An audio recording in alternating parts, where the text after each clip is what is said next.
మంత్రి ఉత్తమ్ కుమార్ రెడ్డిపై నిప్పులు చెరిగారు మాజీ మంత్రి హరీష్ రావు.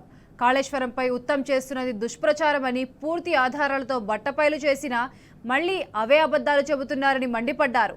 ఉత్తమ్ ఇకనైనా అబద్ధాల ప్రవాహాన్ని ఆపాలని హితవు పలికారు. ఉత్తమ్ లాగా ప్రిపేర్ కాకుండా వచ్చే అలవాటు తమకు లేదని చురకలంటించారు.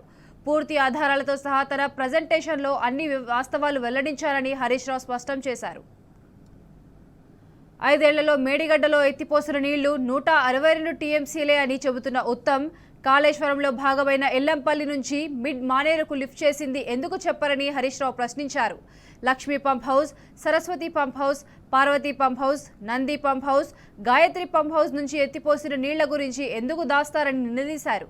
ఉత్తమ్కు తెలియకుంటే ఇంజనీర్లకు అడిగి తెలుసుకోవాలని సూచించారు. ఇరిగేషన్ మంత్రిగా ఉంటూ ఎందుకు గోబెల్స్ ప్రచారం చేస్తున్నారని దుయ్యబట్టారు. ఇకనైనా తలాతోకా లేని మాటలు మాట్లాడడం మానేయాలని, అబద్ధాలు ప్రచారం చేయడం విరమించుకోవాలని చెప్పారు.